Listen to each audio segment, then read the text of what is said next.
In attendance are Commissioners Brooks, Matari, and Duncan. Are there changes to the agenda? Okay, hearing none. Public comment? Hearing none. Our first item is our Justice Center update with David Mendez. Good morning, David Mendez with Turner & Townsend Hearing. I've updated the spreadsheet you have in front of you, this time in color. There's no real change from last week. The items in yellow are the items that are still not priced. Those are just still rough order of magnitude numbers to go off from.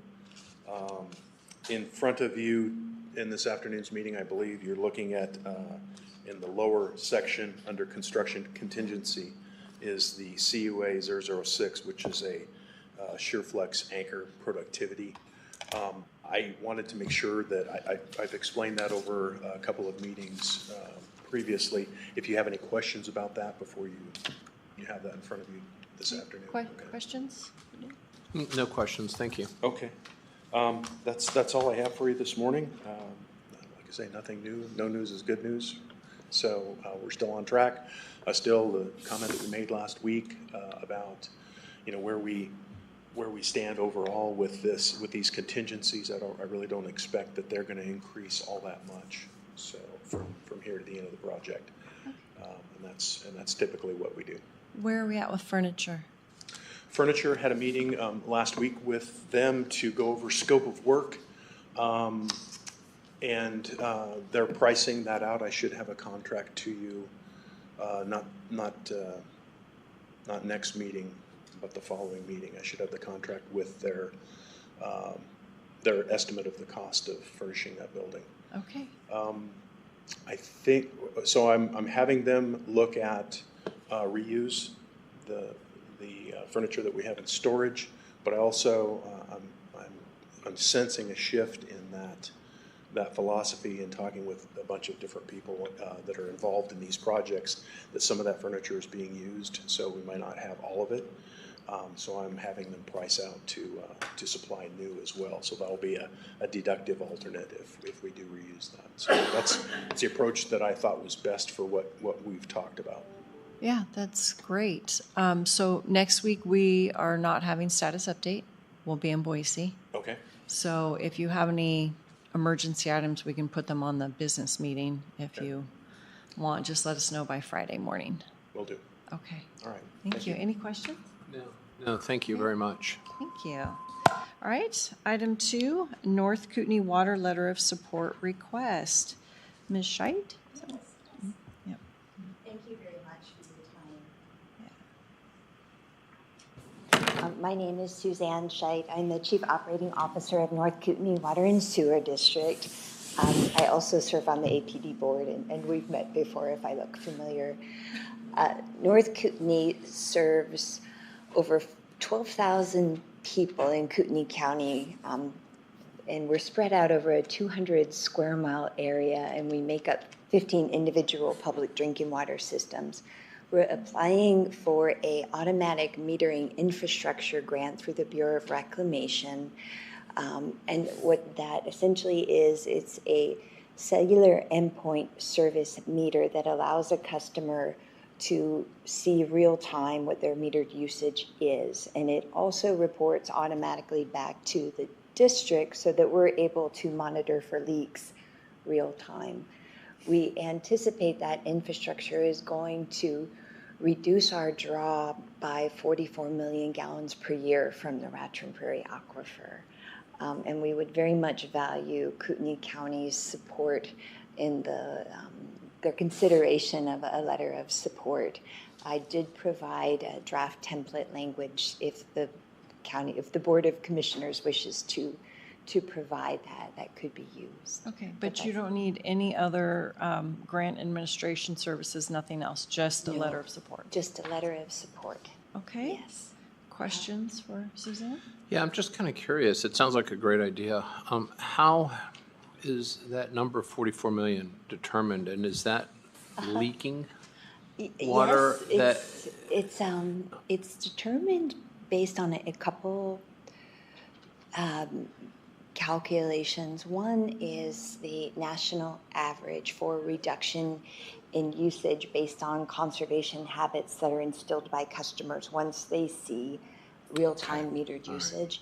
And the second portion of it is based on pilots that we've already completed within the district. So we have 4,500 service connections, and we've been running a pilot on 750 of them to look at changes in water usage patterns. Got it. Sounds great. Thank you. Yes, absolutely. Okay. Sounds like you'd be in favor of the support letter. Absolutely. Okay, Bill? Wonderful. All right. We'll have staff draft that up, and we'll put it on our consent calendar. I think we can send the letter out before it's on consent calendar, so that shouldn't be an issue. Well, our application isn't due until November 13th. Oh, so, okay. Yeah. This time. Okay, perfect. Thank you very much. Yes, thank you. All right. Item 3, Master Services Agreement with Clearwater Financial, and this is a discussion. Cameron, Ariel, are you on the line? I am. Good to be with you, Commissioners. Thank you. I didn't know if you wanted to start us off, or we can just start the conversation based on the master agreement, and it's just kind of a draft that we would kind of tailor to what we need. So you want to hear from Cameron or not? Yeah, appreciate that, Madam Chair. We're excited for the opportunity to work with you guys and see what needs that we can help lift or assist the county with. So we appreciate the opportunity and would love to answer any questions that you may have on the agreement or any discussion that you would have. All right. Do you have questions for? Yes, Cameron, thanks for joining us today. My main question is just what are we trying to accomplish? I mean, I understand the master service agreement typically is a boilerplate template of, we're entering into an agreement, and then we'll come up with specifics of what we want to try to accomplish.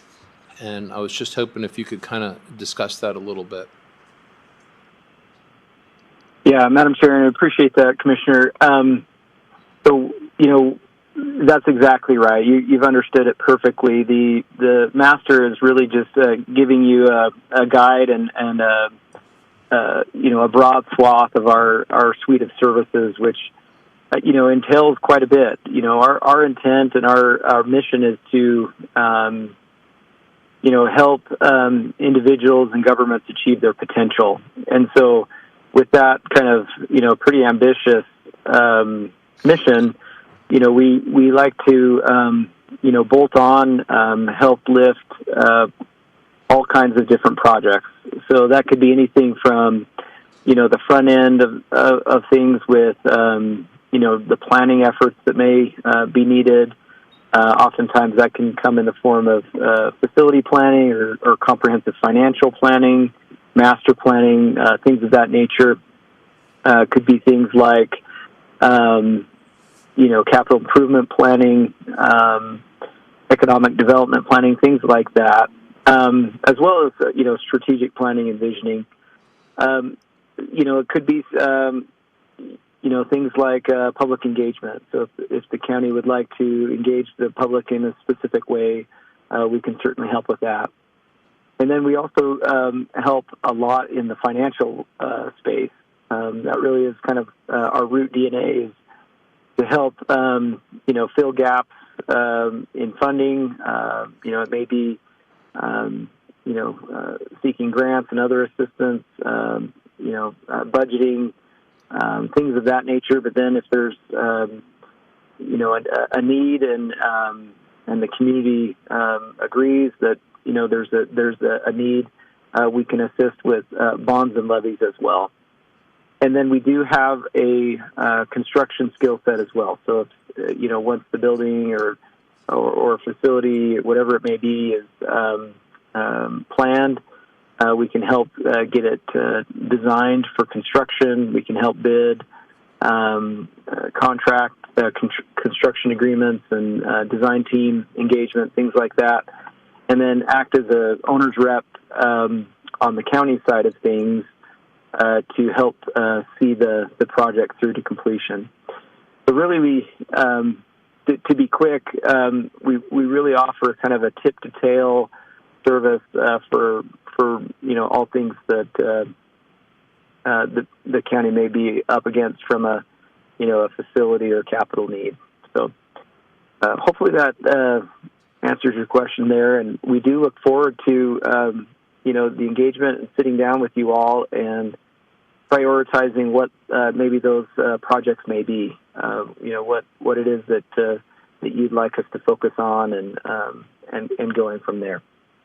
Okay, so and this is Commissioner Matari. Just so we could agree to this master services agreement, but that doesn't mean you have a project to begin with or to start work on. That would actually be like a scope of work addendum that would be attached to this agreement, and that would be agreed upon by the board to say, this is what we want to do. We want to retain your services. We'll agree to this. We'll sign this addendum with this scope of work, and then you will go out and get them, as they say. Yeah, exactly, Commissioner. That's how that would work. I think it is important to note too that we really intend if projects are what we call kind of smaller projects, under I think it's 50 or 60 hours there, that we would just do that work under the retainer. So there's no addendum or anything like that. But yes, to your point, if there's things that are significant in nature that that need to be scoped, we'd work with you all to get that outlined and then back before the commission to consider and potentially approve. So that you're spot on there. Okay, so we say yes today, but we decide tomorrow what we want to use you for, assuming that this comes before the board and we all agree to it. Yes. That's right. Yep. Okay. And I was thinking more along the capital improvement plan, the master facility planning, kind of getting started in that direction. That's kind of what I'm most interested in their services about. And then little projects that come up that maybe we need more we need more public engagement on. They can help us with that messaging. Yeah, I know that I think we budgeted this for the juvenile justice. Oh, that was a sample. So that may never come forward. That just was a sample idea. Oh, but yeah, okay. but we can absolutely talk about that as well. The only thing I would just like to see is just some of the work products so I can kind of understand. Right now, it's a very abstract discussion, so I could just kind of understand what it is that you would actually produce if you produce something for another jurisdiction.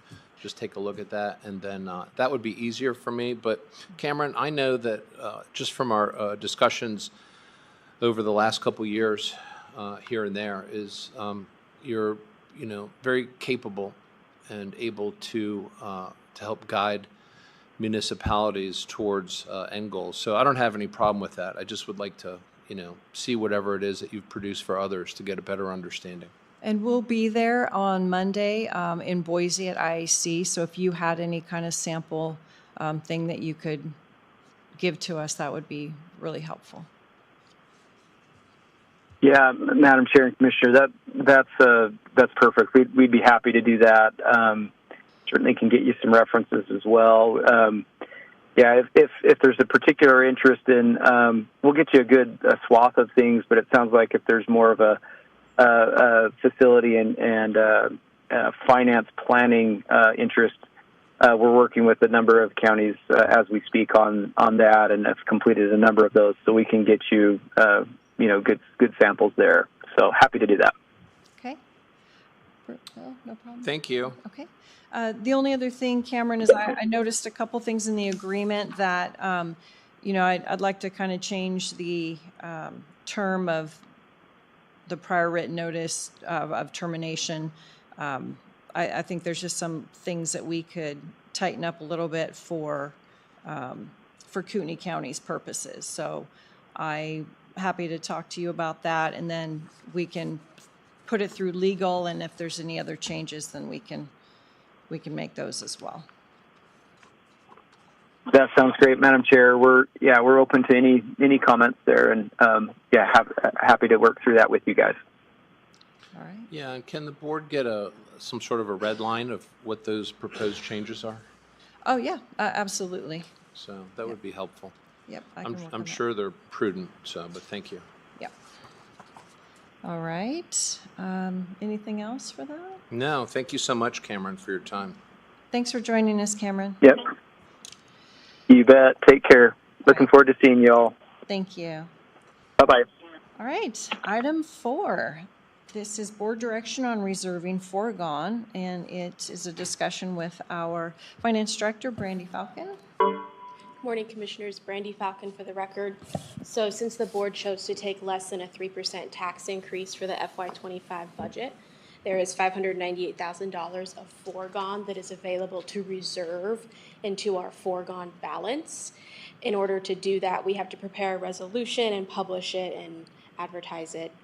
So I need board direction on if you want to proceed with reserving the foregone amount. What is our foregone balance right now? About $11 million. Okay. So it'll bring us up to 11.6 million, essentially. Roughly, I don't remember the exact 11 million, but yeah, so it gets published and it's like a public hearing agenda item on a business meeting. Okay. Thoughts? No, No thoughts or no on reserving? I don't like slush funds, and I think Forgone is a slush fund. Okay. Bruce? Well, we would be limited to how much of that slush fund, as my contemporary characterize it. So how much would any future board be able to get at any given time? So the most that you're able to recapture when you prepare the county's budget, you could do 1% for maintenance and operating, and that 1% carries into your property tax base year to year. You could also do 3% for specific capital projects, and that 3% is a one-time hit, and it does not carry forward into your property tax base year to year. And it's 3% and 1% of your base, I believe, or your allowable increase. It's not of the foregone balance itself, but it gets subtracted out of the foregone balance. Right. So you can only take small amounts if you even choose to per year. But they could do it every year until the foregone balance is exhausted. If they wanted to, that would take a very long time, I think. Probably, how many years do you think? 20? Well, if you just take 3%. It'd probably take 10 years. Yeah, so that'd be 1.5 million a year. And then you would take another, about 600,000 in that 1%. So almost 2 million a year until we exhaust it. So likely, 6 years and we'd be exhausted. Yeah. But that's if we include this amount. So. Well, it seems like a highly unlikely situation for at least this board to be in. Sure. Probably the next board. It's also, not that even if you don't use the foregone, you say, look, we've banked $11-12 million that we've never taken in tax. So when you accrue the foregone, you continue to kind of have that record keeping of this is how much we have not taken. Yeah. I see the pros and cons. Obviously from the citizens' perspective, it's a liability on their books that the county could take. From the counties, it's an asset that if there's something unforeseen that happens, and if we take that 3%, let's say, for a capital project, we're looking at about $1.5 million to $2 million, depending on where we are in the future. It's pretty negligible for a capital project. Mm-hmm. I guess you could use that for cars if you had to or something. If we had some emergency with vehicles, it's probably You could. Canyon County has used their 3% foregone because they've been so in such a tight financial situation. They've done that. Yeah. But I don't see us ever getting to the bottom, of using all the money. And then we still have bonding available. So. You mean bonding, like a 2/3 vote bonding? Well, and judicial confirmation when that doesn't pass. So there's definitely ways forward. So I'm kind of less concerned about this. I do understand the bookkeeping part of it to say, look, public, look how much we didn't take, but we've already not taken, and we've already not captured some foregone. So already that number's just a little bit you know, it should be higher than it actually is. But, yeah, I'm fine if we don't take it this year, Yeah. so. Okay, so we will not reserve Forgone. Yep. Thank you. All right. Item 5, specialty court move, and this is with our Director, Jeff Fuller. Good morning, Commissioners. Jeff Voller for the record. I was tasked with finding a home for 5 people from Carlene Behringer's team in specialty courts. They are losing their office space in the Anton facility that the lease is not going to be renewed. And so looking at space that we have available throughout the current county facilities, it looked like probably the likely spaces would be either in the coroner's office of the Pierce Clegg building or the detectives area of the public safety building. I toured both of those locations with Carlene and her team last week, and we felt like the detectives area would be much more suitable, especially with the ADA. They would probably be in the upstairs where the current coroner's offices are right now, because the coroners are going to move down into the space vacated with some of the sheriff's team that have moved out. But they felt like that detectives area that is currently vacated now, it is open. There's a little bit of cleanup and things that needs to happen in there. In the public safety building would work very well for their team. This will be an interim move for about the next 9 months, because ultimately they will move into the basement of the old courthouse where AMP is once those moves are complete. So Let's just give it 12 months. Let's just. okay, 12 months, 9 to 12 months, within the next year. So anyway, I just wanted to bring this to you, that would be our recommendation. We've run that by everybody with the Sheriff's Department. Everybody seems to be on board with that, but just bringing that to you so you know what is going on as we make that shift. Do we have any idea what the cost would be? I know that there's carpet cleaning that needs to be done. Is that something? No, I haven't really assessed costs on anything with that yet. Mainly, we were just looking for space and requirements available. So, you know, I do not know how much furniture they have to move over, so we'll have to continue to assess that. Okay. So I would be happy with that move as long as it didn't cost, I mean, you'd have to come back to the board if it cost more than $500 or if it couldn't be absorbed by one of the building and grounds budgets. Right. So what are your thoughts on that? So we're talking about 5 people? 5 people. When does the lease end? October 25th? Yeah, it was the end of September, but they've extended it into like late October now. So, yeah, gives us a little bit of transition in the next couple weeks. And so we're talking sheriff's office, detective's office on Government Way. Yes. When they vacate. And then is that temporary or Yes. is that permanent? Yeah, that'll be temporary, because this group then will move into the basement of the old courthouse where AMP currently is. Yeah. Yeah. You know, the one thing I just kind of hope is that there's an opportunity where this board will get to see some options for where people move before any decisions are made. Yep. You know, my experience has been do it slowly and think it through. Yep. Because we're going to spend a lot of money. Yes. Yeah. So, you know, a few extra months here, a few extra months there is not going to kill anybody. Yep. Unless a lease expires, and Yeah. then we do need to find a space. Yeah, and that lease is expiring, so they do need a home in the immediate future. And I agree with that, that I think there's a lot of shifts and, you know, transitions coming up in the next year with, you know, bringing on the new Justice Center. Well, I'm fearful that there will be a land grab, and people will be looking out for themselves as opposed to what's best for the county as a whole and how it will operate. Yeah. Already happening. Yeah. Yeah. Kind of been happening, actually. But yeah, no, I totally agree. And I think that's something too that as a broader picture, that's what Clearwater Financial can help us with. You know, when Jeff's expertise hits that ceiling, then they can come and take it to the next step, and we can get a CIP and further that in that direction. So yeah, Bill, problems with the move? No, just as long as we, as Bruce said, take it slow. I think there's no reason to hurry up here. All right, thank you. Very good. All right, item 6, Public Defender County-Owned Furniture Disposition, and I see that you got us this great printout. So, Mr. Fuller again. Yes, again, Jeff Wohler for the record. Another item I was tasked with was looking at the furniture that is owned or was purchased by the county that is in the public defender's office. As they are being taken over by the state, we need to assess what to do with that furniture. The column on the left in the gray is what I was sent in terms of the known furniture that the county has purchased. I went out last week with Greg Manley, and we assessed the furniture and went through the offices and looked at it.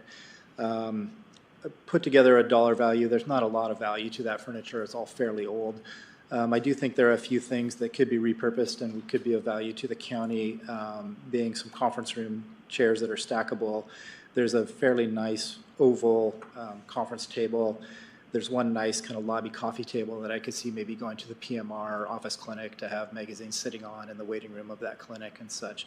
So there's a couple things I would recommend maybe we keep. The rest of it I would recommend we either sell or donate. I think there's probably part of that discussion here of whether we want to try to recoup any costs out of that. There's not a lot of value to that. I looked on Craigslist and Marketplace just to try to get some rough values of what, you know, refrigerators and office chairs and things would go for. There's not much value to any of that. So you can see there's $1,500, maybe $2,000 worth of, you know, furnishings there. So so there's the rest of this, I think, is discussion on if there's guidance on what you would like to do with the rest of that furniture. Okay, thoughts on that? I think what you came up with, Jeff, is perfectly acceptable, given the dollar amounts we're talking about here. So are you okay if we donate it to the state, or do you want us to recoup some, I mean, $1,500 Well, is I mean, $1,500. Jeff said there's a couple tables we could use at the PMR. I mean, sure, the rest of it, I mean, it's, you know, I'm reading poor Yeah, and good condition. Poor, we've valued a item for, what, $5? Yeah. yeah. So So just donate it then. we'll call it our good deed for the state. Okay, that list is growing. Bill, are you okay with that? Yeah, because we can spend more than $1,500 Managing. fiddle farting around with it, and we shouldn't do that. Moving story for sure, certainly. All right, so to the State Public Defender's Office, I will submit this list, and then minus the stackable chairs, the conference table, the, let's see, Lobby table. and the lobby table, yep, and then we'll donate the rest. So I think we'll get a resolution together for that donation. Okay. Okay. Great, anything else on that? Okay. Item 7, Hidden Heroes Proclamation. And this got to me from staff, just said, hey, do we want to put this on a business meeting? And I looked, and it's requiring that the county take action. So I thought we should have this discussion. I did forward, I don't know if you had a chance to look at it, I did forward the information from our Veteran Service Officer, Tom Freeman, this morning. I got it, I think, late yesterday afternoon. So I don't think this is one of those things that we can just blanket accept. I think we need to do a little bit more research into exactly what would be required of the county. You know, Veteran Service Officer is, you know, very busy, and I don't know that they have the ability to just take this on. And then also the one of the partner agencies might be for-profit, and so we would have to dig into that as well. So I just wanted to get your thoughts on that. I don't think it's as easy as it looks on the surface, and I would just as soon not do it. Okay, Bruce? Get more information. It's fine. Okay. So, All right. Yeah, I think Tom is already headed in that direction. He'll be out for a week and a half, and then so we can look for this in October again once those questions are answered. All right. Thank you. All right. Our last item is in executive session for the airport, and so I would entertain a motion at this point. I move that we enter into executive session. Oh, sorry, let me stop. Let's ask for public comment first, so our public people don't have to stick around. Okay, no public comment? All right, nothing online? Thank you. Thanks, Bruce. I move that we enter into executive session pursuant to Idaho Code 74-2061F. I second the motion. Bill Brooks. Aye. Commissioner Matari. Aye. Chair Duncan. Aye, thank you.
10:45, is there a motion?